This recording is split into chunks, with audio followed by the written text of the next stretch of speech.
Hi, I'm Laura Frank. I'm here today with Pardis Mahdavi. She is the Dean of the Korbel School of International Studies at the University of Denver.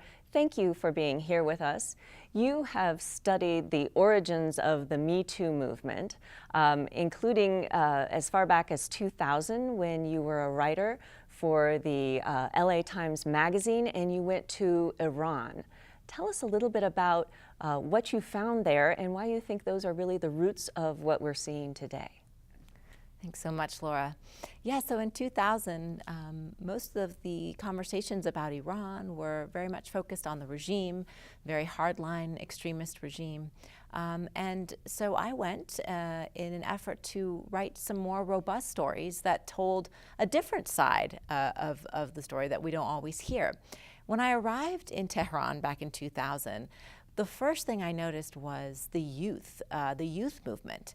And at the time, and this is still the case today, but at the time, 70% of Iran's population was under the age of 30, which is really huge. I mean, and 50% were between the ages of 15 and 30. So the population bulge was kind of like a snake swallowing a rabbit, with everybody sort of in a similar age range. And these young people, highly educated, one of the most literate countries in Asia, and highly engaged, highly involved with pushing back against a regime with which they didn't necessarily agree. Now, the interesting thing was how they were pushing back. Young people, when I got there, I said, oh, I'm here, I want to study about the women's movement.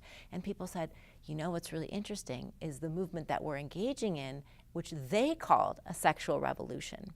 And by that, they meant using their bodies, because for the regime in Iran, in the Islamic Republic of Iran, the body had become the battleground, right? This is a regime that had come to power under a fabric of morality, promising an antidote to Westoxication. And these young people were attacking the regime by attacking that fabric of morality, using their sexualities and their bodies to speak back to a regime with which they didn't agree. And so that meant anything from, you know, acts of wearing lipstick to pushing back the hijab millimeter by millimeter, to engaging in sexual relations. These were all seen as revolutionary acts, which then laid the groundwork for a more civil rights type movement that we saw in 2009 with the Green Movement. It's so interesting that this was sort of the crack that opened up to more movements, like you just said, the youth movement, the sexual revolution leading to a youth movement, leading to a green movement, and then what are we seeing now? So since December, as you probably know, we've seen huge numbers of protests in Iran. We've seen the government respond by relaxing codes around hijab, and we've just seen a mass outpouring of people from all backgrounds into the street in Iran. Another connection that I think is important to make is between the Green Movement in Iran in 2009 and the Arab Spring, which followed very shortly after. And again, with the Arab Spring, you also see these connections between sexuality and sexual politics as providing really fertile ground for a social movement that calls for social change.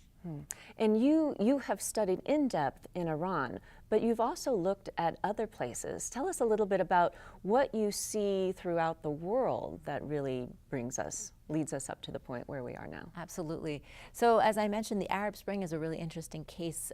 Some people might have known about the hashtag nude bloggers of Egypt, where you had a lot of young women as part of the Arab Spring pushing the boundaries on women, on women's bodies, on sexuality. And then beyond that, we see women's movements tied to movements around sexuality around the world. I think everyone's probably familiar with the hashtag Bring Back Our Girls campaign in Nigeria, which of course then First Lady Michelle Obama and the Pope also were involved in, wherein Nigerian women came together to speak out against Boko Haram, which was an extremist group, is an extremist group that, you know, really sidelines women and girls' rights to education, for instance. Young women and women came together in Nigeria to organize, to speak back, to bring back the young women who had been kidnapped. Also opened up safe houses so that young women could be educated safely. And as of this past January, 180 young girls have been returned through the efforts of that campaign. Now, if we move across the Atlantic, if you will, to Latin America, we've also seen very significant gains in both Guatemala and Chile. In Guatemala in 2016, there were some landmark cases which involved prosecution of sexual war criminals in the 1960s. And these men were sentenced collectively to 360 years in prison, which was a pretty landmark moment speaking out against sexual violence. In Chile, you also had a group of women coming together, and last August of 2017, they made significant gains on abortion access, which, of course, sexual and reproductive rights are big issues in Latin America, and you see a lot of success coming there as well. You know, talking about the youth in Nigeria, of course, we were talking about the 2014 kidnapping of 200 schoolgirls by Boko Haram. Let's bring that back to the United States and the youth movement that we're seeing right now with the concern that youth have about shooting in schools. You see a connection among all of these things. Tell us about that, please. Yeah, I think that it's really important for us to look at how young people are leading the way here. They're leading the way. They're using social media, Twitter, Facebook, but they're also using their bodies. They're walking out, right? We you know, just a few days ago, there was a very well organized and orchestrated walkout, orchestrated by high school students against gun violence. And you see that young people are drawing inspiration from other youth movements around the world. A similar phenomenon took place in Chile with young high schoolers also organizing against gun violence. And that became a big part of the campaign for President Bachelet, who really drew on the young people and their movements and their cries against gun violence. And so you can see a lot of linkages between young people, and of course with social media, people are aware of each other's successes. And I like to think that success inspires success. And in this highly networked world, I think people are more and more empowered to speak out, and knowing that they have allies across borders and oceans. Let's talk a little bit more about that, because I think you're right that there are these connections. Why is it important, other than a bit of inspiration, to know that there are numbers of people out there? Because you've seen an impact with numbers as you've studied these kinds of topics. I definitely have. You know, I think young people are more and more aware that it is a numbers game. So if I might recall a story from my Iran research, young people were aware that they were the majority, that they had a lot of power. And so I always like to tell the story of the summer of 2004, which many of us call the summer of the cockroaches. And that was a summer where, before that, you know, after the revolution, the morality police and the government had been very firm that women were not to wear nail polish and were not to be seen in open-toed shoes.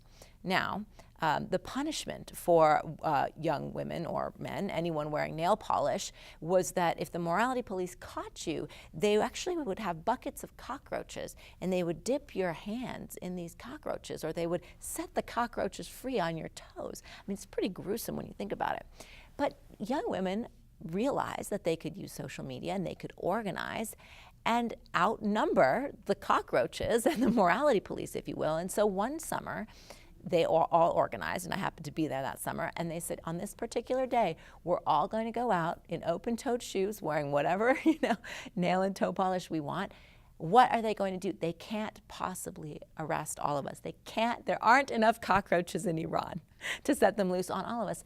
And so they organized, and they did. And after that day, women could wear open-toed shoes. And let me tell you, in the summer, it's really helpful to be able to wear open-toed shoes. Now, this might seem like a pretty flippant example, but it's a really significant catalyst when you think about what a numbers game it is.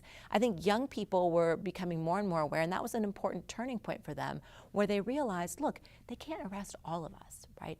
And so we have power in numbers. And then what you saw was then in subsequent elections in Iran, and it was the same thing in Chile, that presidential candidates suddenly really took the young people very seriously, because they realized that if they come together, there is that power in numbers, and significant social upheaval will take place. And so what do you think is the message for youth in America to look at the kinds of things that you've been talking about here? What's the message for them now in that lesson? I think the message would be keep it up, get organized, right? I think one of the really significant moments in the women's march that was, we saw an anniversary of it this past January, but last January was the sheer numbers. I mean, the sheer magnitude, the organization of it. I think that young people, I would say, come together, organize, as they did for the walkout, but I think they can even start organizing more and more and use the power of numbers and use those of us who are championing them, who are supporting them. Use us as your allies. And I think that young people in Iran did do that very well. They knew who their allies were in different generations, people who were in significant positions in the Ministry of Health, in the Ministry of Education. They made those allies. They made the allyship really a strong part of their organizing. And I would say that for young people today, know who your allies are, know who your champions are, and know that we're here to support you. Thank you for being here with us today. I really appreciate your wisdom and sharing what you've learned. Thank you so much for having me. It's been a real pleasure.